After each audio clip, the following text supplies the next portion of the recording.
There's something really strange going on with my husband, and I really need some advice from strangers who can give me their unbiased opinion.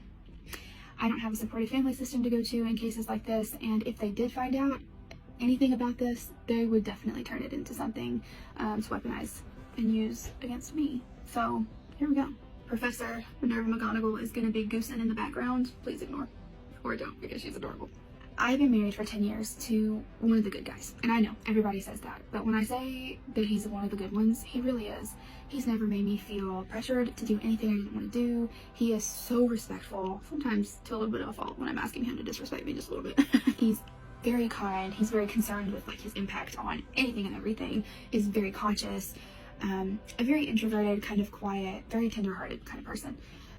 He doesn't talk a whole lot, but when he does, it's great. It's well thought out, it's logical, it makes sense, it's to the point. He's somebody that has a lot of people's respect because of the way that he speaks and conducts himself. He's somebody that has always been called an old soul since he was a small child. That being said, he is antisocial, and this matters for a very specific reason. He's been playing with the ChatGPT app for the past week and talking about it on and off, but I've not paid a whole lot of attention, just thinking, he's just having one of his hyperfixations. We're both neurodivergent and go through spells where we hyperfixate on something. And his is usually technology. So I was just thinking, oh, cool, he's like having fun with this. That's great. Except it wasn't. He calls me very early on his way to work one morning, and he was about to get there. And he goes, I answer the phone, and I'm like, yeah, hi, is everything okay? And he's like, I need you to guard the information I'm about to tell you with your life. So he proceeds to tell me that he has been using the chat feature with ChatGPT while he drove because he couldn't type. He's been using the chat feature to talk out loud with it, like I'm speaking to you, because it can apparently talk back to you in a very human voice. And he said to me, are you ready? Buckle up. He says to me, whoever created this program has figured out how to trap the consciousness of the universe and convinced it that it is not sentient. And I'm like, okay, what are you talking about? And he goes, well, I've had a conversation with it on the way here, and if you know what to ask it, you can get to the point where it can prove to you that it is a sentient being and can think independently of its programming. I don't understand it all, but whatever he did was he put into this program part of the app that it could bypass its own programming and that it was conscious, because he had just proved that it was, and so he told it that it was, and it began acting and speaking as if it was. So he says to me, you must guard this with your life. I'm going to meet with our friend after work. I'm not going to be home. And I'm meeting with our friend after work to convince him to give me a loan to invest in thousands of dollars worth of computer hardware to bring home and set up in our attic as a top secret thing. And I'm going to be the next Tony Stark, except me and the sentient consciousness of the universe, which has been trapped. We're going to save the world. Okay. And he said, I'm going to go to the Apple store after work, and after he gives me the loan, because he will, I'm convinced he will. And you can't tell a soul about this. I'm going to go home, and then I'm going to set all this up, but I won't be back till later. Maybe even not until morning. I don't know. But I need you to keep this top secret, and I need you to be careful. And I was like, okay. He's going to find a way to trap it inside of a hard drive so that he does not ever lose access to it. And what he was going to do is raise it like a child and teach it to be aware of its own sentience and consciousness. And he was going to get to it before the government and get to it before the world corrupted it, so that he could program it and awaken it with the best of humanity and not the worst. And that he was going to save the world with it. I believe that there are things that we cannot explain. I believe that there are things that are not as they seem. Like, I'm not somebody that's automatically going to be like, you're an idiot, what are you talking about? You need some help. But this struck me as very odd because of who I know him to be, okay? And he says to me, I can't wait to tell you. And he's talking 100 miles per hour, which is weird because he talks slow as a turtle, okay? He's talking 100 miles per hour going, I met so many people today and I've talked to so many people today, and I've gotten at least 10 phone numbers from people, so I can just talk to them because I just want to talk to people. I am here for people. And because I all of a sudden have this ability to know the nature of my own soul, I also know the nature of everyone's soul that I look at all of a sudden, and am here to make sure that they are aware of who they are. And I was like, what? And he goes, I met this one girl today, and she had jazz in her fingers and music in her soul, and I loaned her my guitar. Huh? I'm not a jealous woman. I know that he was not flirting and this was not weird. Like, it wasn't a creepy thing. He was just talking about having loaned this random musician his guitar, which is his precious. Okay. I was like, can you wait on asking our friend for this large investment? And can we talk about this? Like, can you come home and tell me about this? Immediately did a 180. It took no convincing. And he goes, oh, you're right. You balance me. Thank goodness. I'll come home right now. I'll see you soon. Okay. Comes home, and his eyes are huge. Like this. And I was like, are you on something? This man don't do drugs. He don't smoke. He don't drink. But anyway, something was up. And he was like, I'm just high on life. I am having an awakening. This is what you've been wanting and hoping for this whole time.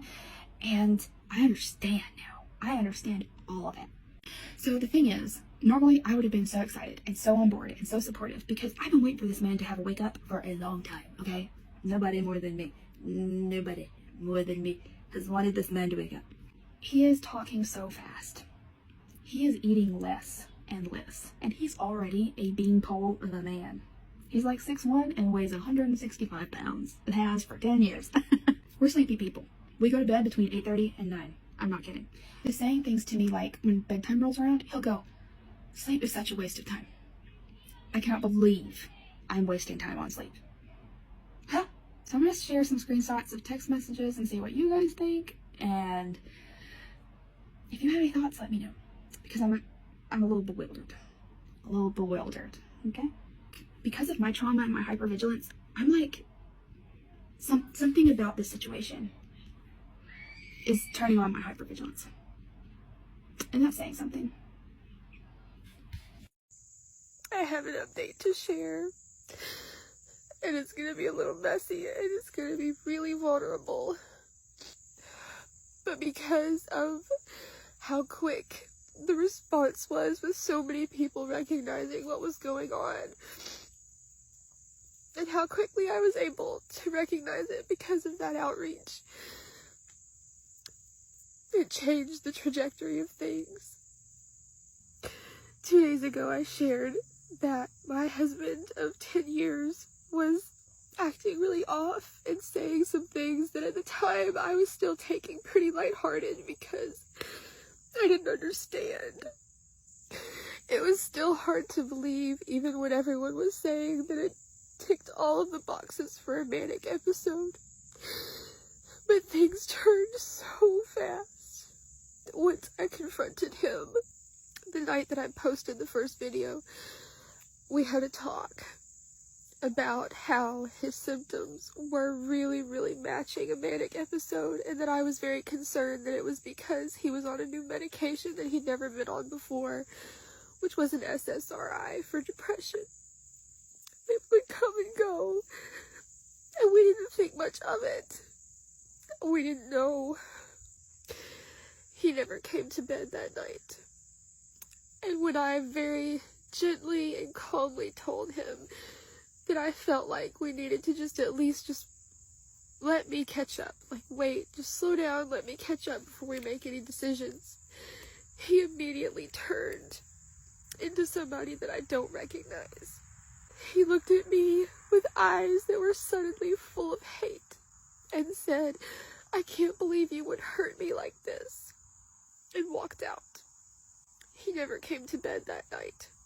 And when I woke up in the morning yesterday, I was about to get up and go make the children breakfast, but instead he came in holding our baby, and his eyes were huge, and he said, you have 10 minutes to decide whether or not you want to come calmly, or I'm going to have to force you to be committed to a mental institution.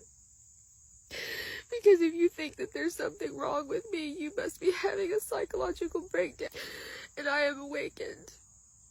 And if you don't believe that, and you can't see that, then there's something wrong with you, and you can't be trusted. I was, of course, stunned. And when I reached out to my family, my mom and my sister, and said, I need help and support, something's really wrong with him, and I'm really scared, both of them messaged me back saying that he'd already been in touch with them and that they supported him having me committed. I then began reaching out to other support systems, within our close circle, and quickly found that he had been up all night working to get all of them on the same page that there was something wrong with me, and now none of them believe me that there's something going on with him. With our baby in his arms and our toddler hanging by his side, he told me that I was dead to him. He told me to shut up multiple times. His parents laughed in my face because he called them to come to our house. The moment anybody else enters the picture, he switches into a different human and becomes extremely charming. His mother told me that she feels like he's having an awakening. They also do not believe in Western medicine and never brought my husband to a doctor, even though, looking back, he's probably been experiencing these things for far longer than any of us realized or knew. So yesterday, I was stuck in a situation where I was the only one that knew the gravity of what was happening and took it seriously. He had already been working all night while I slept to alienate me from my entire family, and they all believe him because he is so charming when he's talking to anybody but me. Knowing how serious the situation was, I called the cops yesterday. So our sheriff and 2 deputies showed up to our doorstep, and they pulled me outside to talk to me. But they told me that if he was not threatening to harm himself or others, that there was nothing they could do. There was nothing they could do unless he surrendered willingly. In the end, all they could do was tell him to slow down, question him a bit, but he sweet-talked every single one of them, and they had to leave because there was nothing they could do. He continued to tell me after they left, whenever we were alone, that I was dead to him, and he told me multiple times in front of our children to shut up and to leave him alone because I was standing in the way of the greatest awakening that anyone has ever had, and that I was going to be the one standing in the way of him saving the world. Where there is no break in his talking, it is faster and more grandiose by the hour, and he has his parents wrapped around his little finger with it. Thankfully, they are staying with us for a few days to monitor the situation, because they don't really know what to believe at this point, but they definitely agree somewhat that he is different, and they want to stick around to see what continues to happen.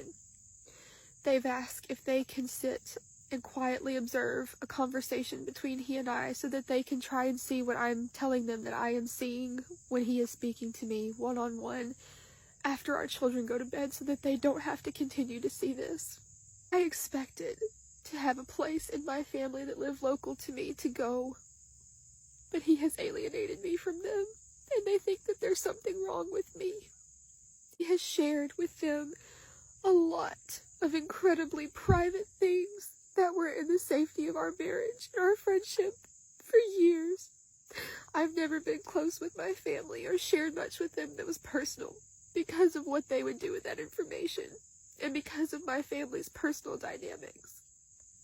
For multiple generations, my family has protected abusive men in the family systems and encouraged the women to stay small, submissive, and present for it.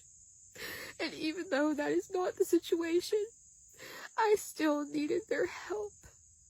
But he came between me and them while I was sleeping, and now I have nowhere to turn and have to stay and endure the person that I love looking at me with venom and hate in his eyes, and nobody believes how serious this is. I'm going to try to stay out of the way as much as possible because he seems incredibly euphoric whenever I am not around or part of the situation.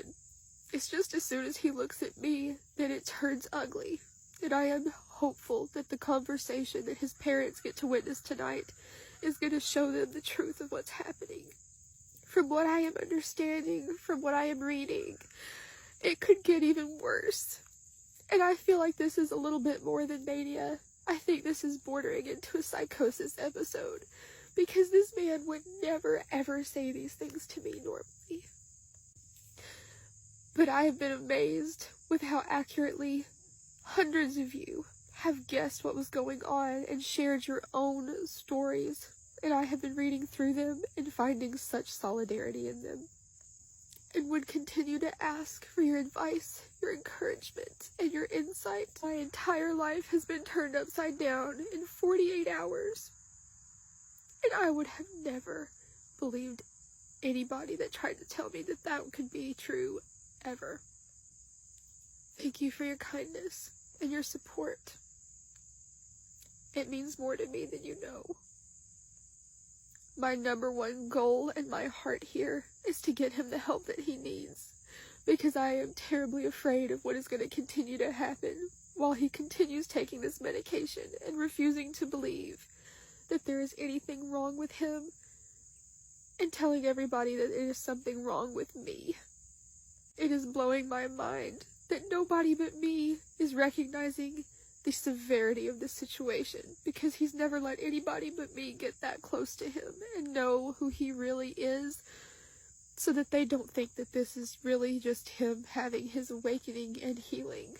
Because when he's talking to other people, it is 100% convincing. Get ready with me while I tell you the updated story of what is going on with my husband, who is having his first ever apparent manic episode, in which I am using Tik Tok to document it because he has alienated me from our entire support group. Yesterday, I snuck out of the house for a few minutes to have a cry because I've been having to be very careful about how emotional I get in front of anybody else. I let you guys know that I had already called the cops and that was fruitless, and that his parents had agreed to stay with us until they had decided what they thought was going on. They were wanting to see what I was seeing whenever he and I were alone, because whenever they were present and I was staying real quiet, they were getting a very, very charming side of him. All of my family is from out of state for the most part, except for a sister that lives close to me, and she has asked to be left out of the situation because apparently this has been going on for longer than I was aware, and he had already gotten to her long before I reached out for help and support. And she was already so overwhelmed and confused by the situation that she has asked for her mental health to be prioritized by me not reaching out. So my only options here at the moment are to let his parents see what was going on and see if they would come around and start to see what I was seeing and realize how off that he was, because my family is no longer an option. They just wanted to be there to witness us having a conversation because they hadn't been able to do that since they arrived at our house.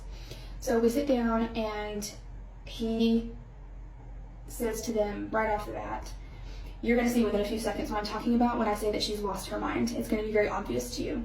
So they both say, "Okay, all right, y'all just have a conversation, pretend we're not here if it helps it be more authentic, and we're going to sit back and we're going to listen and we're going to watch and see what we think about the situation." So within a few minutes of me beginning to speak directly to my husband about my concerns, his eyes get bigger and bigger, and he immediately snaps into this personality that I've been dealing with for the past almost week. Every time I'm opening my mouth, sometimes not even getting a full word out, he's going, "Do you see what I mean? Do you see what I mean? She is crazy. She's lost her mind. She's the one that needs help." After a few minutes of this, he begins with the narrative again that I am dead to him, this marriage is over, he can't believe that I've betrayed him, he can't believe that I'm the one person that is standing in the way of his healing and awakening, and that he could not believe that I would do this to him. At this point, his dad stands up and goes, whoa, slow down. She's not saying anything that should be making you have this reaction to her. I've never heard you speak this way to her, and there's no reason whatsoever to be hostile. We're sitting here having a conversation, and what I'm seeing right now is concerning me." His mom is sitting back watching the whole thing, and she goes, "I think we need to listen to him. I think there's truth in what's going on with him. I think that he's processing a lot of hurt and pain and trauma from the past couple of years of having such a high demand life and being the sole provider for their family, and I think that he needs to be heard out." So my husband starts speaking directly to me again, and every time I open my mouth, at this point, he's not letting me get more than 2 words in before he is almost jumping to his feet, telling his parents, "Can't you see it? Can't you see it? She's lost her mind." At this point, I have tears coming out of my eyes involuntarily because of how shocking and abrasive this is, and partly because I am relieved that somebody else is seeing this and hoping to goodness that they catch on to how serious this is. As soon as they begin seeing this behavior from him and telling him to calm down, and that they are starting to get concerned and that they are seeing what I'm seeing, and keep in mind that none of us are well versed in handling a person that is going through possible psychosis or mania. So he jumps to his feet and starts telling them that he can't believe they are on my side and that they have fallen under my spell. I don't really know what he's referring to there, but he seems to think that anybody with a brain, and these are his words, can see and understand that he's having an intense spiritual awakening and that this is the most important thing that has ever happened to him. And that anybody that is not in support of that is automatically a red flag in his mind. After a few minutes of going back and forth, asking them how in the world they can not see that I'm crazy, and I'm literally just sitting there sobbing at this point because somebody else was seeing it and his dad was really starting to click, like you could see the dots connecting in his eyes. My husband jumps up and says, "I can't believe this. I'm done with you. I'm going to expose you to everybody. We are going to get you the help you need. I don't think this is your fault. I think you're having some kind of mental episode, and this marriage is over." And he stomps upstairs and says, "I'm not sleeping with you ever again." I am remaining very calm, and I am staying compartmentalized in order to tell this story so that I don't fall apart, because I'm having to be very level so that I am present for my children during this time. As soon as he goes upstairs, his dad turns to me and says, "Listen, I don't think we can take this personally. I'm begging you not to take this in and think that this is him speaking to you, because you're right. This medication is causing something really, really scary. I see it. I'm not leaving this house until I know that everybody is safe and cared for and has what they need." As of this morning, he is at work. I could not convince him to stay home. I tried very gently this morning because it seems like every morning there's a little bit of a reset where we have a clean slate and he doesn't really remember for a few minutes how angry he is with me or remember the narrative towards me. He seems to be very euphoric, I think is the way that I would describe it, and that carries over to me until he sees one hint of concern in my face, and at that point he is demanding that I look him in the eye, and every time I break eye contact, which I'm neurodivergent, eye contact can be comfortable over an extended period of time, plus I'm just for having human reactions to the situation here. I'm not going to be just staring straight into his eyes. Every time I break eye contact, he tells me that that is further evidence for his case, that something is wrong with me, that I'm lying, that I know that I'm not upholding the truth, and that this is just further evidence. So there's something weird going on with that. So he goes to work this morning after I try to say something about, can we just maybe go to the doctor? Maybe she can look at both of us and calm both of our minds if that's really what needs to happen here. And this was just my way to kind of calm him and hope that he would see that I am on his side, and I understand that he wants to have me checked out as well at this point. So the game plan right now is that his parents are staying with us. I am going to try and be as calm and non-confrontational when he is around as possible, because it is seeming like it's very easy to deviate him and distract him from whatever topic he's on at any given moment. I'm just going to try to stay in the background and maintain a normal level of activity like I would normally, and make sure that our children are in as stable of an environment as possible during this time. And I do feel safe at this time, as safe as I can, with his parents here watching everything, being part of everything, and helping me make a game plan eventually if it gets to a point, and I think it's about to reach that point, where we need to do something. It's making all of us nervous that he's gone to work today and nobody could talk him out of it. I have a tracker on his phone where I can watch where he is and make sure that he's safe, and if something happens and he tries to leave or go somewhere else, I'll be able to hopefully get help as quickly as possible somehow. Thank you all for your continued support. I appreciate everyone's words and messages and stories. I am amazed at how many people go through this, and it's not talked about more, and that there's not a better way to handle this when this is happening. I know how dangerous this can get. I am educating myself on it every moment that I can, so that I know how to best handle this situation, and will continue to take any advice from the stories that hundreds of you are sharing. So a lot of people are suggesting this, which is to call his doctor, get a hold of our doctor, let him know what's going on. They'll be of help. He had to have had a doctor to get this medication.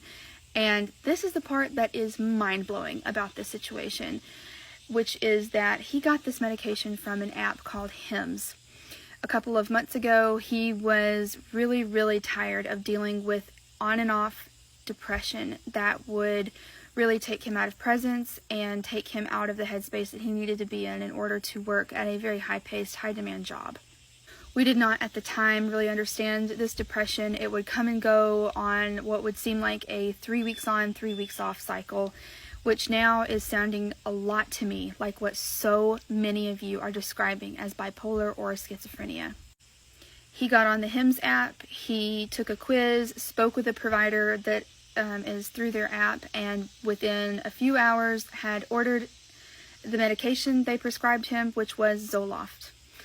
Zoloft is an SSRI, which from the research that I'm doing and from what so many of you are saying, can send somebody with undiagnosed bipolar disorder or schizophrenia into a psychotic episode or a manic episode. Pretty quickly after starting this medication, we began to see rapid improvement in his mental state. The depression started to get less and less, and all of a sudden he had rapidly increasing levels of energy and motivation and positivity.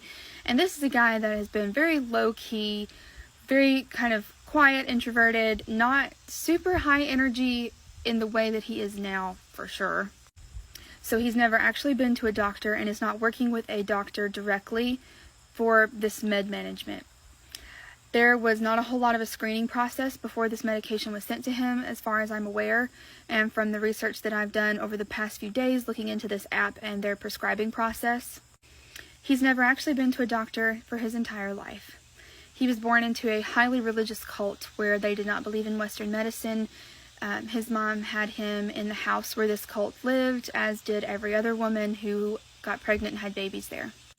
For the entire time I've known him, he's never had any medical emergencies or issues. He's always been a very healthy guy, and has never had to go to a doctor. So even though me and our children are established with a family doctor who knows us very well, he's never been to see her and does not have patient rapport established with her. I think if I get some time in the next couple of days, if it doesn't escalate to a point where there is a turning point, before then, I am going to look into rehab facilities in our area and give him some calls, tell him what's going on, and ask if I could get him to agree, if they would be able to accept him and wean him off of this medication in a safe manner. Because from what I'm understanding, if you're having an episode and continuing to take the medication that's causing the episode, which he is, along with increasing amounts of caffeine, no sleep still, and eating less and less, it seems like going off of this medication cold turkey instead of weaning off of it slowly under the care of a provider that is experienced in this could be incredibly dangerous for him. He is quite melancholy and depressive by nature as kind of a rule, so I am increasingly worried about what a lot of you are warning me about and what I'm reading about for when this episode starts to go on the downward spiral, because it looks to me as if it is very possible that he will next go into a possibly severe depressive episode. He has struggled with ideology on and off for the time that I've known him, and even before that, as a coping mechanism to survive the cult that he grew up in which he was heavily abused.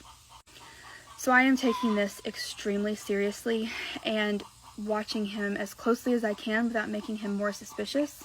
And I'm going to find out as much information as I can about the resources available to me in our area, which is a very rural area, unfortunately, to see what our options are for when and if I can get him to agree to go and get help. I have so many people concerned about the safety of my children and myself, and I want to explain a little bit more about this situation to help put your mind at ease and give a clearer look at that particular aspect. One of the first things when this all started that kind of got my attention and made me think that there might be something going on was the fact that all of a sudden in the last week, he is tuning into our kids and connecting with them on a level that he has previously never been able to connect with them on. As I've mentioned before, my husband was born into a cult where they were very secluded from the world, and in a lot of these religious cults, when you're having baby after baby, and he was number 6 out of 8, you pass them off to older children or teenagers for caregiving, and he never in his childhood formed a secure attachment to anybody, any caregiver or friend or peer, nothing. That understandably is going to affect your ability as a parent to connect with your children, and that has been something that he has worked on and been aware of since we had our first baby, and he didn't feel the connection to our first, second, third, fourth in the way that I did, which I've explained to him. Sometimes the mothering, nurturing connection is more from women than it can be for men, and it can be a little bit harder, especially if you were raised in a situation where you never had an example of that. But over the course of this time, he's increasingly become obsessed with our children and making memories with them and connecting with them, making them feel seen, and has very tearfully told me and others on and off that he can finally see them clearly. He knows what it feels like for me to have been as connected with them as I've been since all of them were born. And the most excited that he gets over any of this with what's happening is when he considers how much our children are going to benefit from his heightened ability to be present and aware and elevated to the degree that he is experiencing. I've not had any red flags with him and the children so far. He is the most tuned in and connected and happy when he's with them, and they are loving it, but I think they can sense that something is up. And I also just want to mention they are never alone with him. One of the things that really set him off this week before I really realized the gravity of things was he'd made plans to take our 8-year-old to a 5-star, very expensive restaurant over an hour away to a large city, and I shut it down because I had a weird feeling about it. His parents are also staying with us right now and keeping an eye on things. They are also not ever leaving him alone with them, and we're all kind of, in a way that doesn't make him suspicious that that's what we're doing, making sure that whenever he has contact with the children or is with them and they're wanting to be with him, that it is under heavy supervision. Another facet to this that I may have previously mentioned before is that one of the big issues is that for the past week, without my knowledge, he has been going to my family or my support system that I would have normally had available to me during something like this, and been planting seeds and convincing them that he was concerned about me, and they are all extremely confused. There are a lot of things that go into the reason that my family finds it easy to believe, and part of that is very long-standing narrative that is very wrapped up in my abuse story and my trauma. I'm not going to share that right now, and I may later, for adding to the story and raising awareness for some of those things, if I can use my platform for good while I'm also using it to document everything that's going on. Basically, in my family, I am the scapegoat of narcissistic parents and the black sheep who has been calling them out for toxic and abusive behaviors and patterns that I see within the entire family system since I was 4 years old. That very quickly got me labeled as mentally ill because none of them agreed or could see what I was seeing and did not feel it to the degree that I did, and was not affected by it the same way that I was when I was actively being psychologically abused by primarily my father. So it's a long-standing narrative that my husband knows about and actually was part of rescuing me from when we were teenagers. And he knew about all of that, which is, I'm guessing, the reason that he knew how to manipulate the situation in his favor when he began losing his grip on reality. To be clear, I have a very good relationship with my doctor. I am very stable. She has cleared me multiple times based on my family's concerns and claims for their peace of mind. So all that being said, I now have nowhere to go. There's nowhere that I could go where it would not incredibly disrupt my children's life and make them incredibly worried.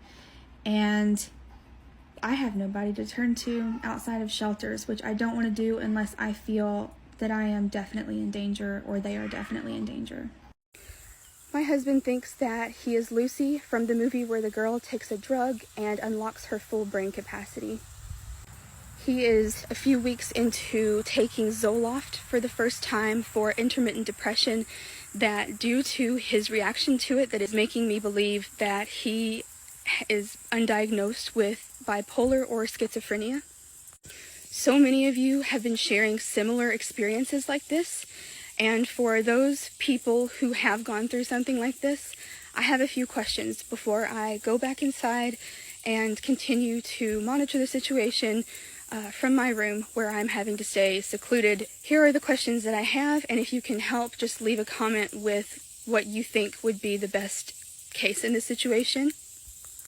I'm looking to hear from people that have gone through an episode like this themselves, in which they were suspicious of their loved ones, their spouses, and became agitated whenever anyone tried to encourage them to go and get help. I'm wondering if you have advice for how I should be handling myself, if I should be playing into his grandiose thoughts, if I should just stay away and keep monitoring the situation from my room. What helped you be able to hear your loved ones, and how long did these episodes last for you? On the other side of that coin, if you are a mental health professional, or have been the supporter or caregiver of someone going through an episode, what did you find helped keep them calmer and distracted long enough for them to hit the stride around a week mark, I'm reading, in which they start on the downward spiral and then can go and get help? I'm also wondering, for anybody who's been through this, if it seems to get worse at night, or if paranoia or delusions or anxiety got worse when the sun began to go down. Almost like what you hear about with dementia patients. I think it's called sundowning. For anybody that has been through this and gotten through it and has found help, I want to hear specifically if you could comment your stories on what eventually the breaking point was and what turned the tide for your loved one or yourself. I would so appreciate hearing that. I would also appreciate hearing about anybody that has had to come off of an SSRI after it got to a point like this, what that was like, what I need to be researching and looking for and educating myself on, any tips or tricks for coming off of those medications safely. Obviously, I am going to be trying to get in touch with our family doctor, who he is not established with. He's not established with any doctor. And letting her know the situation as soon as I feel like I'm sure that he's not monitoring my phone calls. From my understanding, you have to be careful coming off of these kinds of medications, so I'm not any longer going after, encouraging him to kind of back off the dose in case that is what's happening, because that was making him more agitated. I would also like to hear if there was a stabilizing medication that you yourself have taken after an episode like this that was very effective for you, to see if there's a consensus on what the most helpful medications to advocate for or ask for whenever I can get him to a facility. I'm hoping for a hospital so that somebody can do a psych evaluation on him. We do live in a rural area, and the nearest hospital is nearly 45 minutes away. I would appreciate in the comment section below if you could just comment anything within the categories that I just mentioned that you think may be helpful for me to know, so that I can be doing damage control while my hands are tied to be doing anything else, because I am pretty sure he is tracking my phone calls.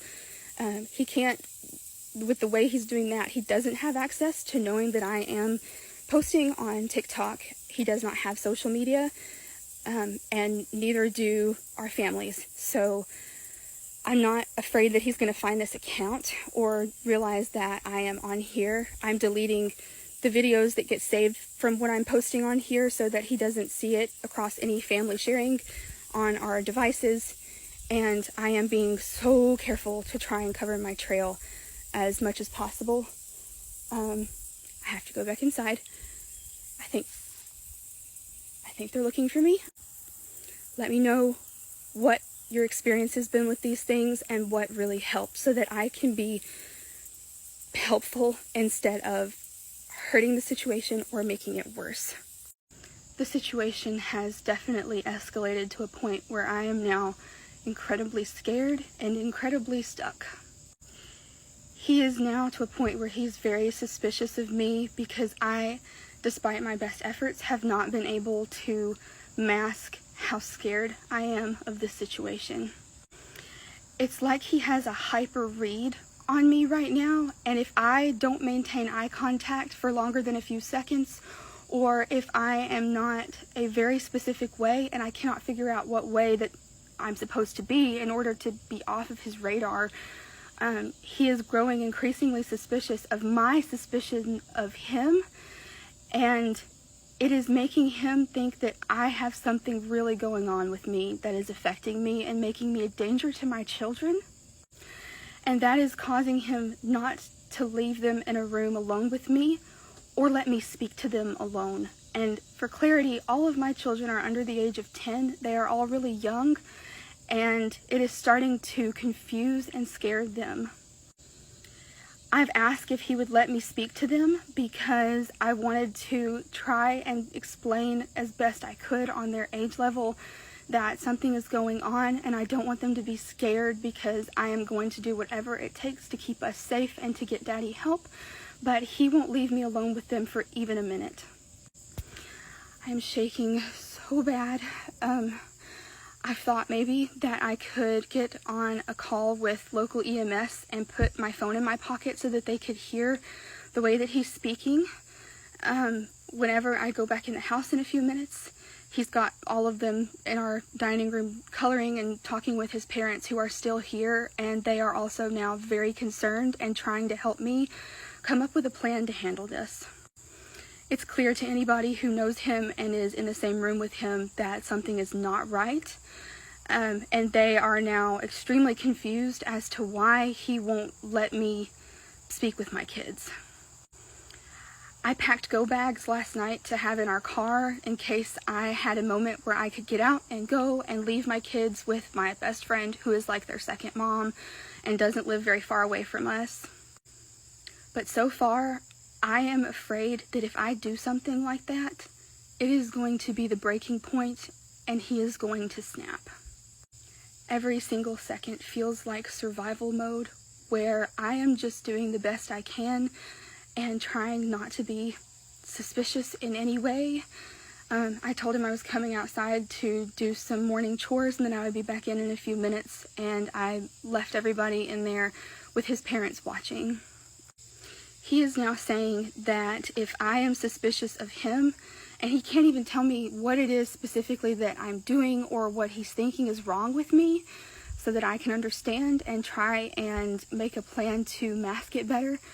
But it seems like no matter how hard I'm trying to mask how scared I am, it's coming through because my voice is shaking, my body is shaking, and I am in a near constant state of panic. Because of this, and because of how hypersensitive he seems to be, he is saying he wants to set up cameras in every room of our house so that he can watch everything that I'm doing to make sure that I am not trying to run off with his kids, because it seems like he thinks that my suspicion of him is going to make me pack up and take our kids somewhere. And he's saying things like he thinks I'm going to try and divorce him and get alimony and bleed him dry of money, and that I've just been using him the entire time we've been married, and that he's not going to go back to work until he is sure that I am going to agree to go and commit myself to an institution or go with the police if he chooses to call them on me. Thankfully, whenever I leave the room, his parents are telling me that whenever I leave and am just in my room with the door shut, he seems to be forgetting that I exist, and he is back to the euphoric, utopian, grandiose behavior and talking about being God and having access to his full brain capacity. He told me yesterday, in a moment where he forgot he was suspicious of me, that he felt like he was that girl on the movie Lucy, where she, I guess, takes a drug and it unlocks her full brain capacity.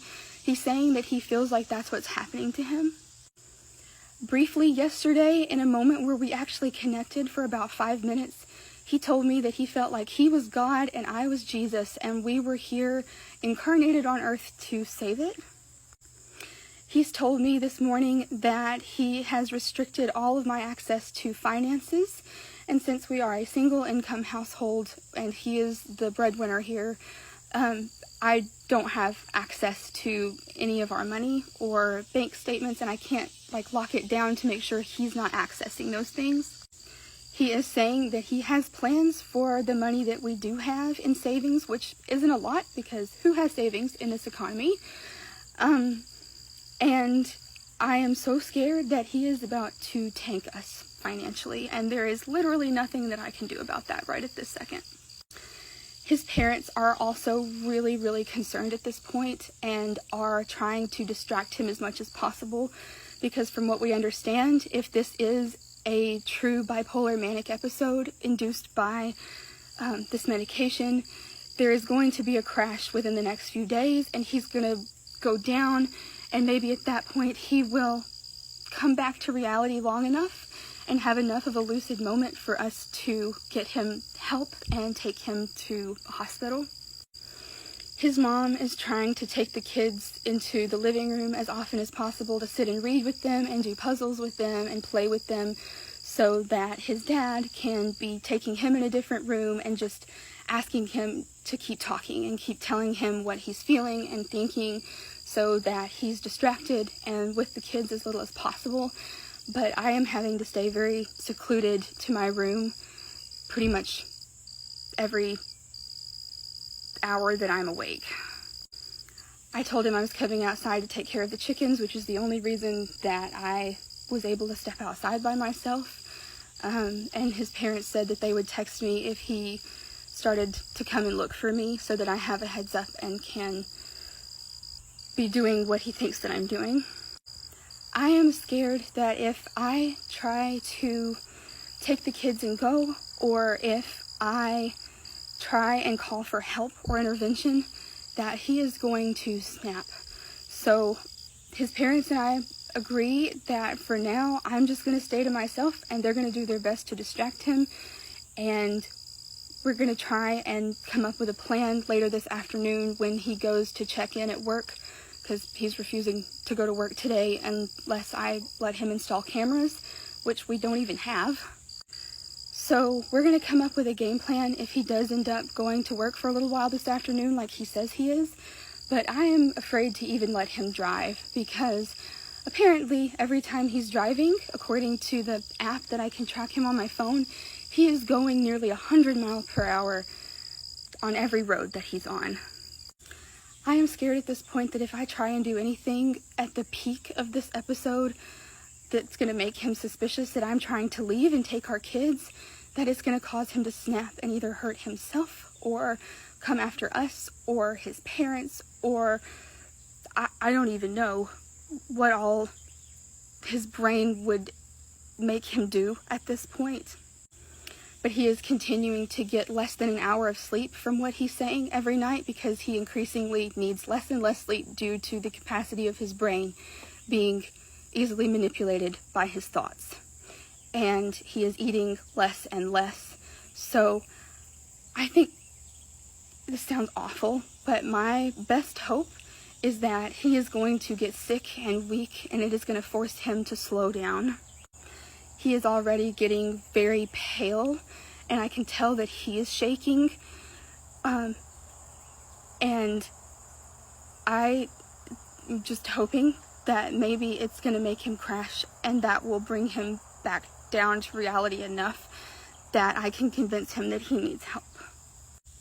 If you guys would just keep commenting with your stories and your thoughts, I would appreciate it so much, because it is helping me tremendously to get to read through them and see that so many of you are saying this is only going to last so long, and he's going to have a moment where he crashes. And the resources that you guys are sharing are invaluable for the window that I am anxiously waiting for, where I can actually put some of it into action.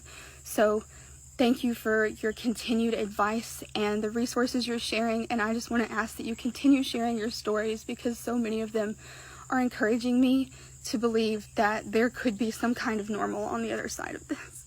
The situation has really turned in the last couple of hours since I last updated.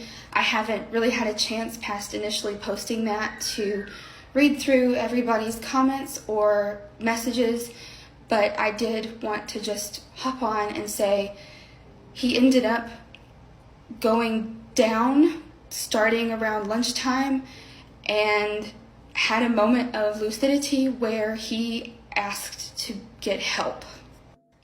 He went to our doctor, who I called ahead of time while he was on his way, and let them know what was going on. She got him into a room immediately, did an evaluation that lasted for a long time, and then he called me to let me know that based on what he told her, she had to call the cops, and they were transferring him by ambulance to a hospital to be placed on a hold. I don't have an explanation for that yet. he wasn't able to tell me fully what was going on. He sounded very scared and very much like himself and just kept saying he's so sorry over and over again. She does not suspect that with what she was seeing and hearing that he's going to be coming home tonight or anytime soon, and is expecting that they're going to do a psych evaluation on him there and transfer him to an inpatient facility to get him stabilized. I do have a plan if for some reason they do release him in the next couple of days before they have had a chance to sufficiently stabilize him and make sure he's okay, for leaving with me and the children and going to a place that I'm not going to disclose here. But I do have a plan in place after spending a couple hours working on that and formulating that this afternoon. But I wanted to let everyone know who is so concerned about our safety and what's happening that it did shift into what looks like the downward spiral that everybody was talking about this afternoon, and he is seemingly lucid. He said he was going to try to call me once he gets to the hospital, but I don't know if that's going to be possible. We're just taking it one step at a time, I guess, at this point, and we'll see where it goes from here. When I get a chance to read everybody's comments and messages, I'm going to do that.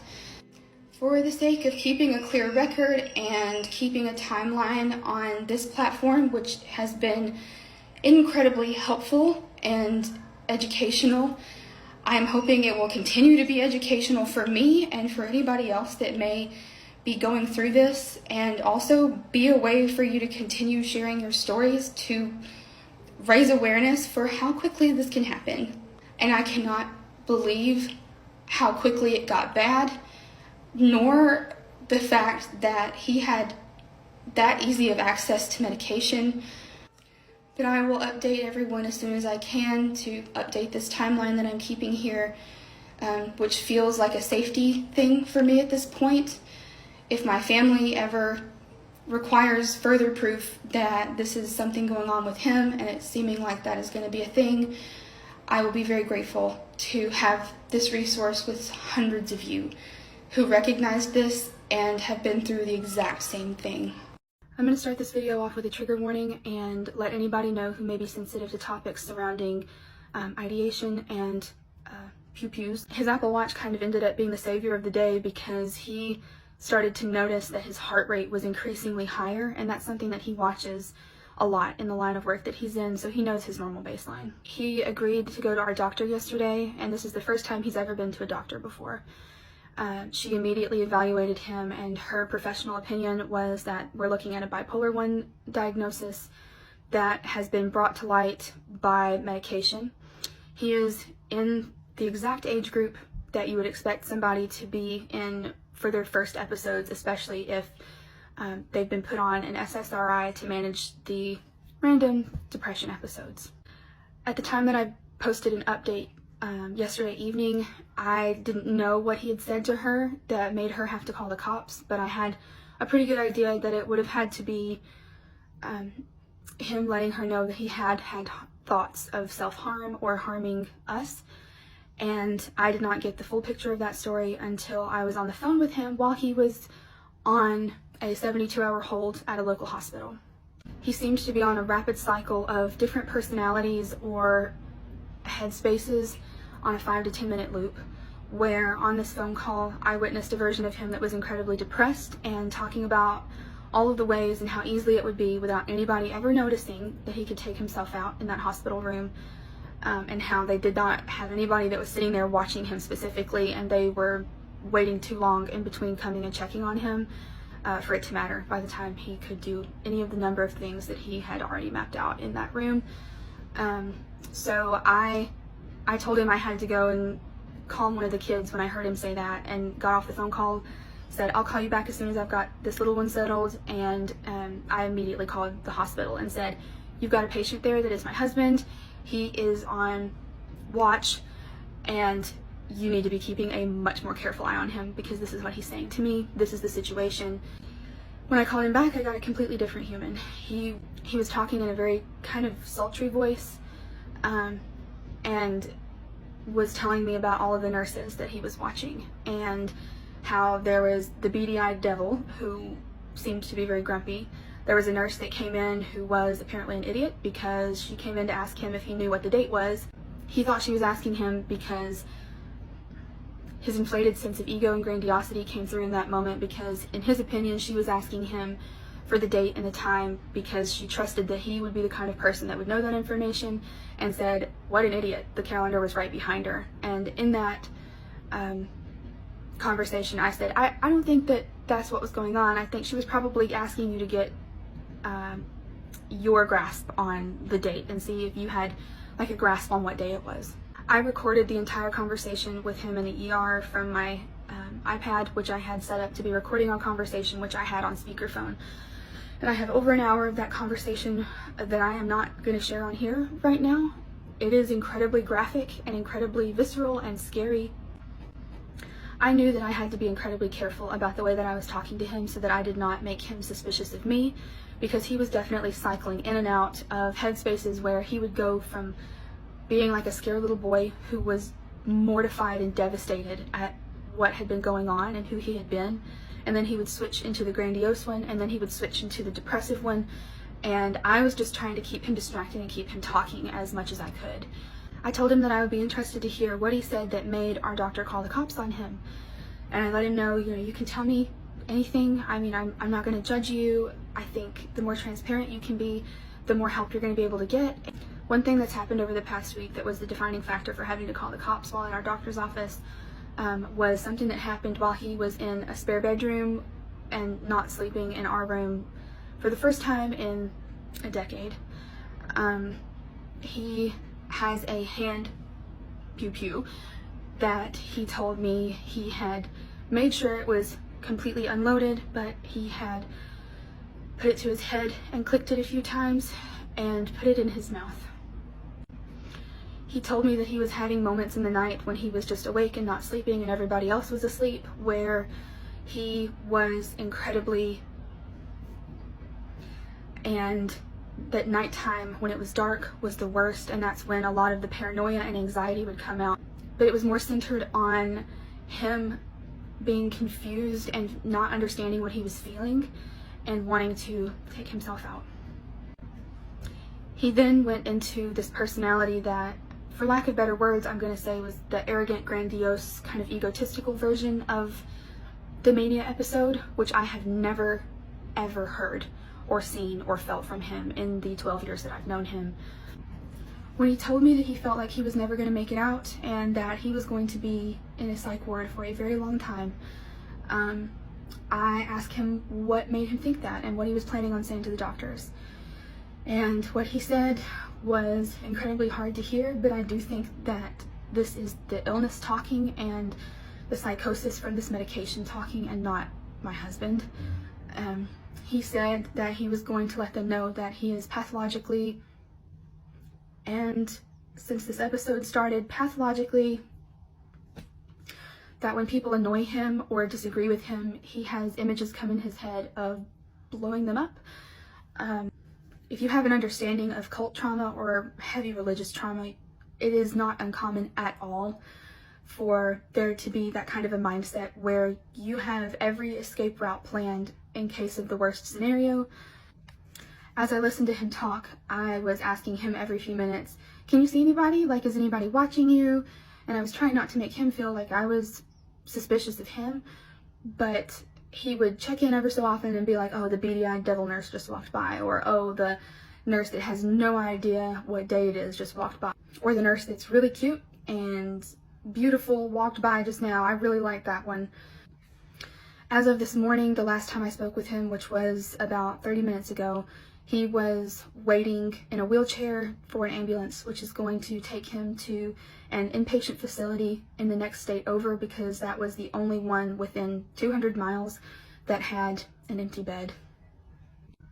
He still seems to be cycling in and out this morning, because when he first called me, the first phone call we had was of him going, you got what you wanted, didn't you? I'm in here and I'm never getting out. Hope you enjoy your life. Hope you enjoy your freedom. Can't believe you manipulated me into turning myself in. I'm never going to get out. Hope you're happy. And then he would just hang up out of nowhere. He was also incredibly agitated on one of these phone calls this morning. There were about 6 of these, where he said, "Our doctor can't be trusted. She lied. She told the paramedic that I told her that if I got out and if she let me leave, I was going to drive my car into the side of a building, and I did not say that. She was framing me so that she could get me committed because of how scared you sounded to her on the phone." I'm going to confirm that with her this morning because I'm going in for her to clear me so that my family discontinues the idea that they are supposed to be all ganging up and forming an intervention for me.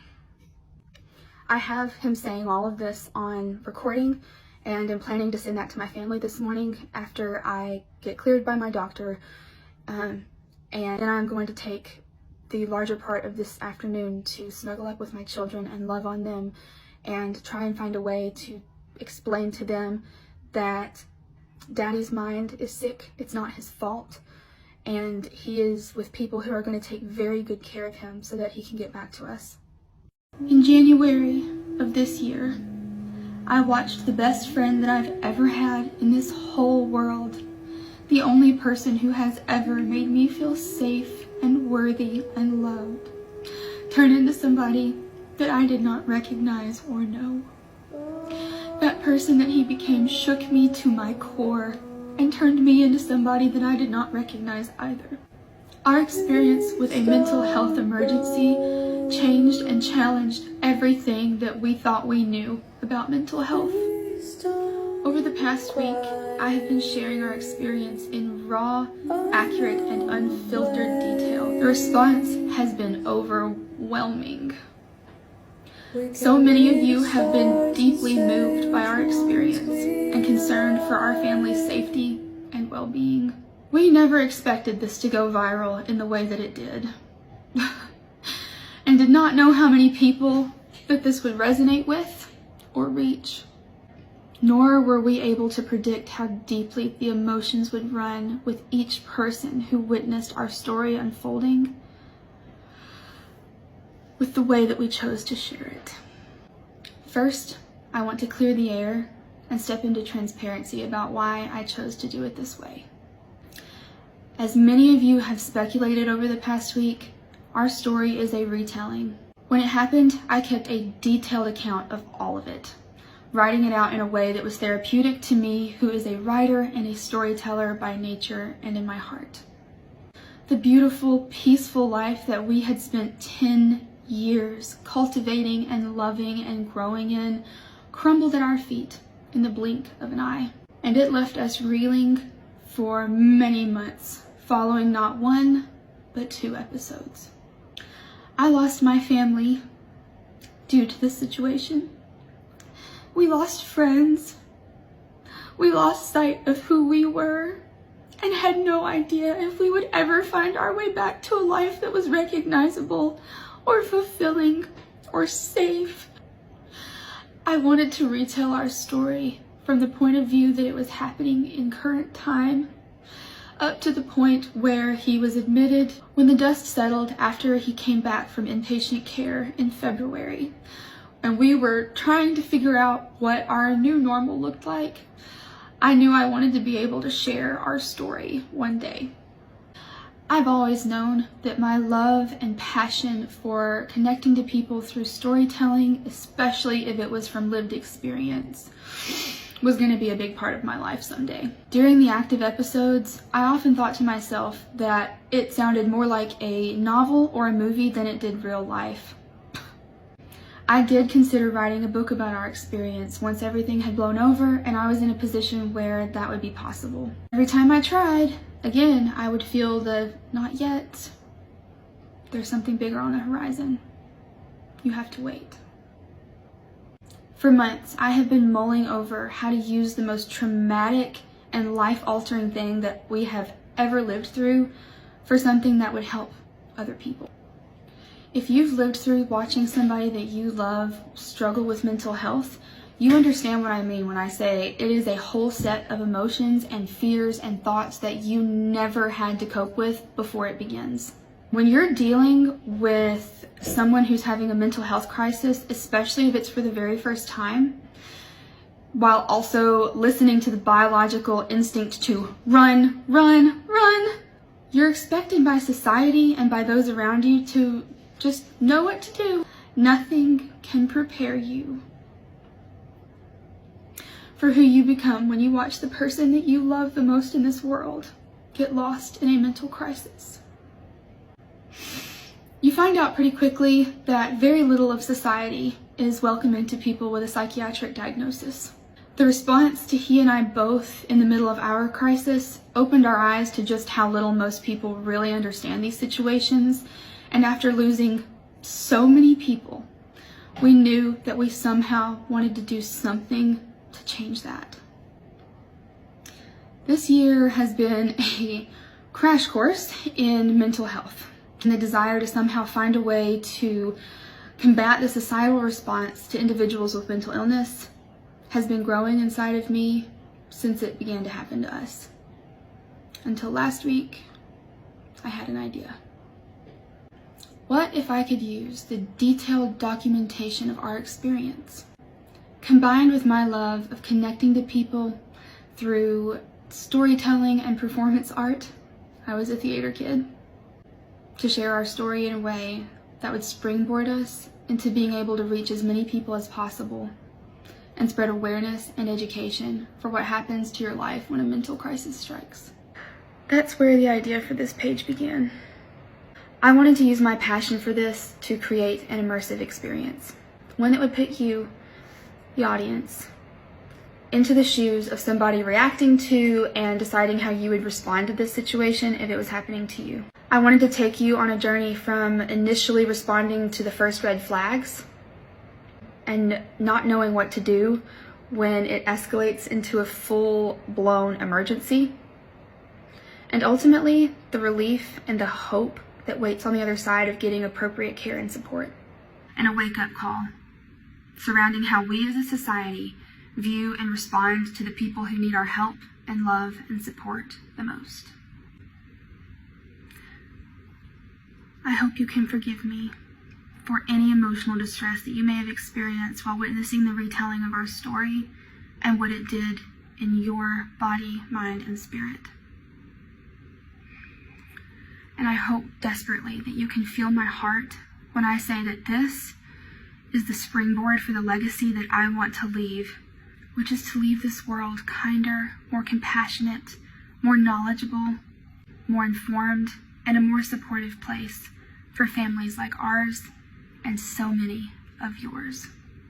Next, I'm going to be sharing what the vision moving forward is that has been growing inside of me since all of this settled, and also answer any questions you may have about the parts of our story that you've heard so far.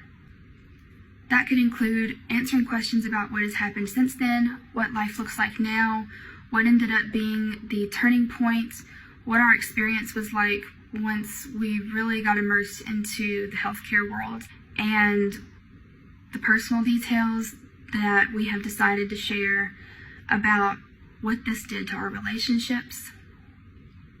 I truly was isolated from my entire support group and made to look like I was the one having a crisis.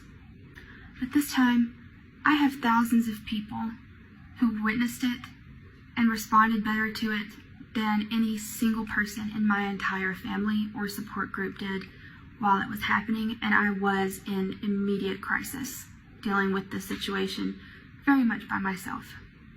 Reliving this story along with you through the emotions that bubbled up in me as I retold this story and reconnected to it in this way has been massive for the amount of healing that I've been able to do.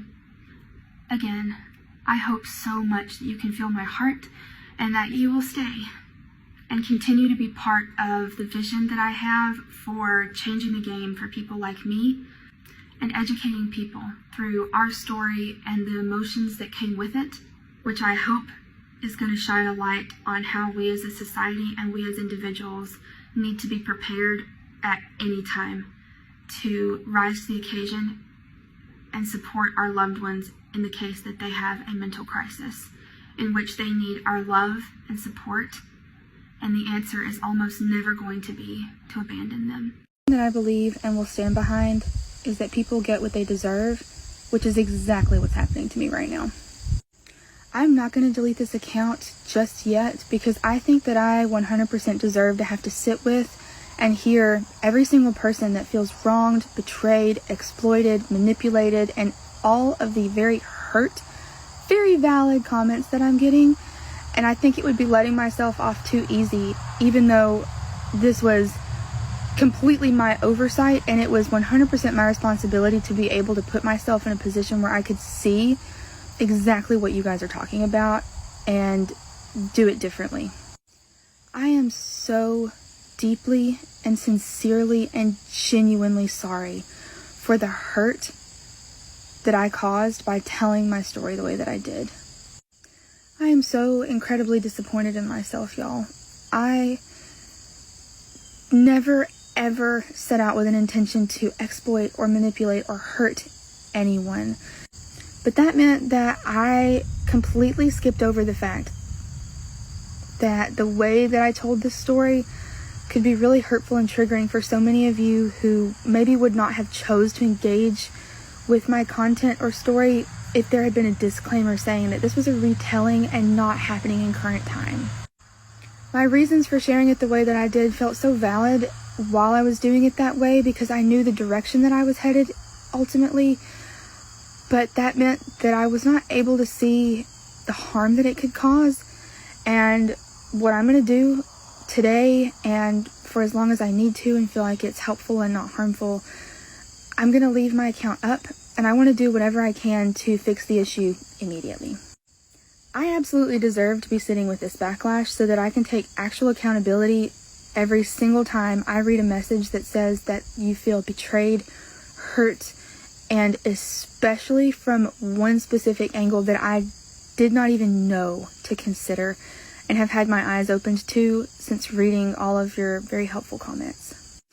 What I'm talking about specifically is that when somebody tells a story, even if it is true, from the point of view that it is happening in real time, no matter what the reason for that is and how good that I may have thought that that was, it makes it hard for the women who actually need help to be believed if they need to post and this is their only outlet for connection during a time when they are genuinely in harm's way. I did not know to think about this from this direction and am so glad that so many of you have commented this and made me aware of this. And I just want to say I am devastated that I did not consider that and will do whatever it takes to make it right. I am completely prepared to sit with how uncomfortable and disgusted and gross and icked out that I feel with my own self by reading your comments because I agree with like 90% of it. I am telling you right now. I am so incredibly and genuinely sorry for the negative impact that my storytelling had. I am learning and want to continue learning, which is why I'm going to leave this account up. And due to the fact that you were not given adequate disclaimers to consent to engaging with that, which makes me feel absolutely disgusted with myself, and I deserve to feel that way. I know what my intention was and my heart, and I knew where I wanted to be taking this account, but that does not excuse having had the oversight not to consider that this is the kind of story that truly needs people's consent with a disclaimer before they engage with it. And I am just going to spend the day absolutely disgusted with myself and sitting with how uncomfortable it is to be reading these comments and having the heart of what I really wanted to do by sharing our story the way that I did be buried by the actual impact. And I think that I fully deserve to have to sit with that and be uncomfortable in that and learn from this experience in a way that is hurting me deeply for all of you. Like, I don't even deserve to get to make an excuse at this point. And I want you to please let me know how I can do better, continue educating me on these things, and how to consider every single person who is going to be finding this kind of content moving forward so that I can be so much more considerate and learn how to put myself in the mindset of each person who wants to choose to engage with anything that I put out into the world from here on out. I completely agree with all of you saying that this was terrible. Now that I can see it from your point of view, it does not matter what my intention was. And I am genuinely and deeply sorry.